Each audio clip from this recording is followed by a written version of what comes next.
What's going on? Frank Rockhouse of Orange TV. Tennessee gets rolling in game one of the Players Era Festival in Las Vegas as they drill Rutgers 85-60. Hit that like, that share, that subscribe. What a clinic this team put on today. Really, out of the gates, a little bit of sloppiness with the turnovers. Once they got going, though, Jacoby Gillespie got going, and he flat out lit it up today. I mean, in between him, Nate Ament didn't score. Let's see what he didn't score for about the first 8 minutes of the game. Rick Barnes pulled him out, kind of lit a fire under him, and then he went off for 17 points in the next 10 minutes once he came back in.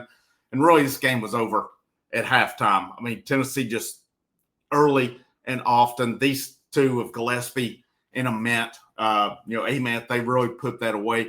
And then, added bonus day, which was good to see. Bishop Boswell was back. And then the bigger surprise that really kind of shocked me, J.P. Estrella was back, and J.P. Estrella looked just fine, as evidenced by it was right before the end of the half, but Tennessee got a steal. I think it was Ament hit him down the lane, and he just absolutely ripped a dunk off. It was absolutely awesome.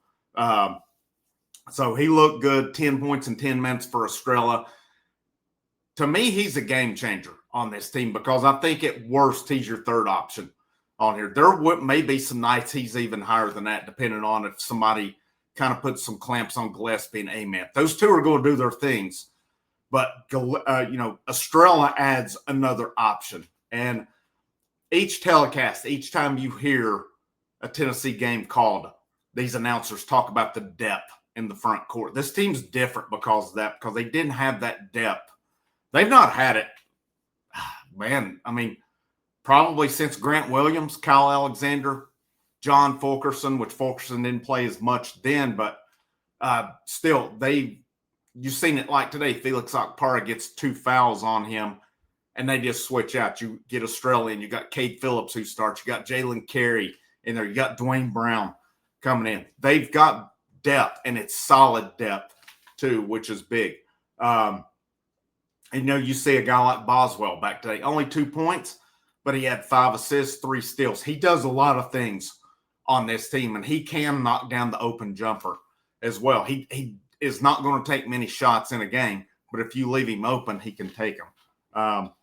But we've talked about the 2-guard spot, and it's kind of up and down as far as scoring. Abram had 0 points today. Berg had 0 points. Also, you're going to need a little bit more out of it. And, I kind of wonder, will somebody kind of step up? I mean, you saw a guy like Amari Evans get 12 points. He's not afraid to shoot. He went 0 for 6 and 0 for 3 from three-point range, but he had 4 boards and an assist on the day. Final box score, Ament, 20 points, 5 boards. Felix Okpara, 10 and 7. Cade Phillips, 3.7 boards. Jacoby Gillespie, career high, they said it today, 32 points, included 6 out of 10 from three-point range, 3 boards, 4 assists, 2 steals, 1 block on the day. Abram, 0 points in 15 minutes. Dwayne Brown, 4 points, 1 board. Estrella, 2 points, 2 boards. Jalen Carey, 4 points, 5 rebounds.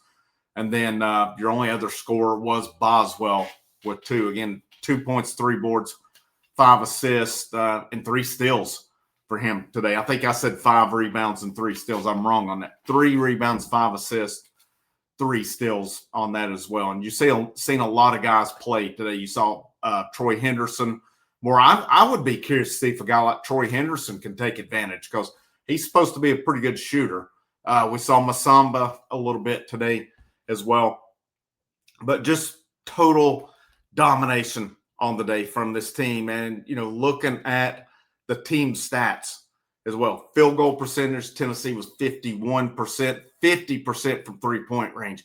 This team's going to be hard to beat if they do that. Rebounding, they out-rebounded Rutgers 43-28.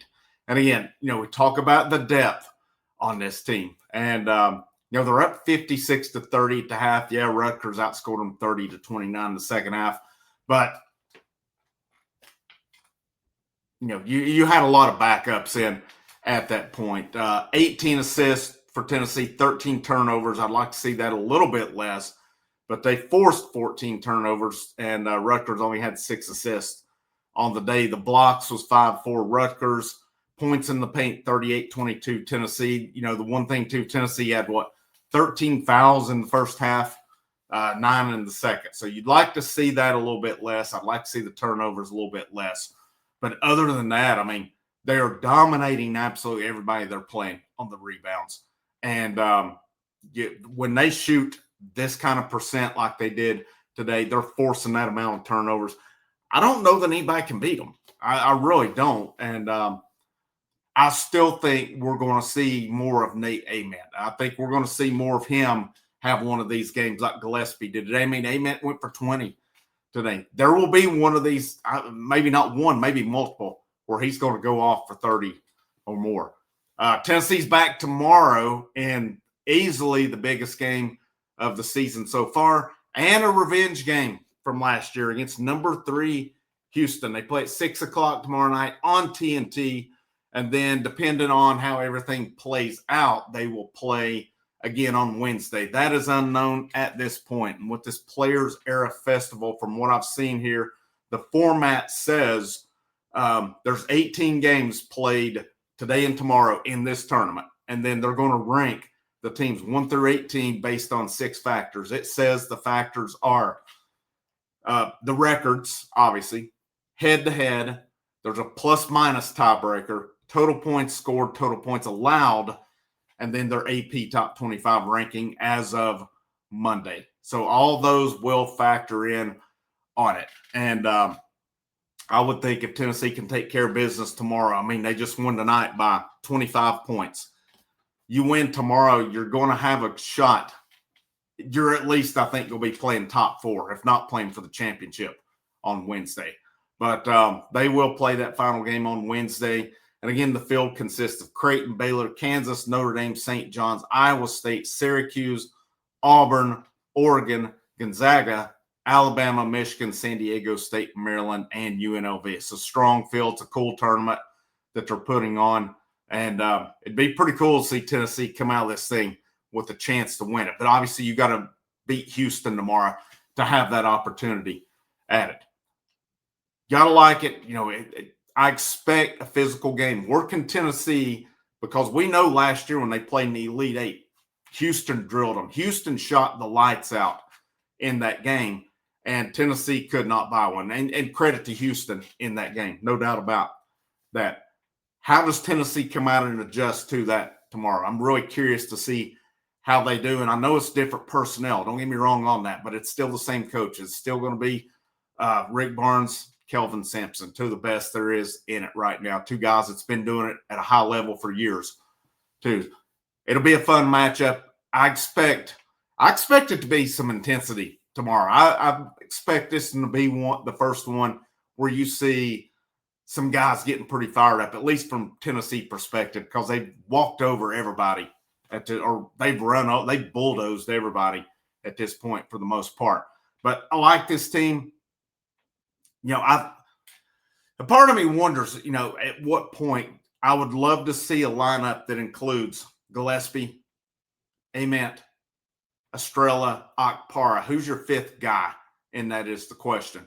Because you're going to have 3 scores. I mean, Okpara steps out, hits a 3 again today. So he's improved his game to where he is a threat to shoot from outside. Now, he's not going to be firing up a bunch of 3s per game.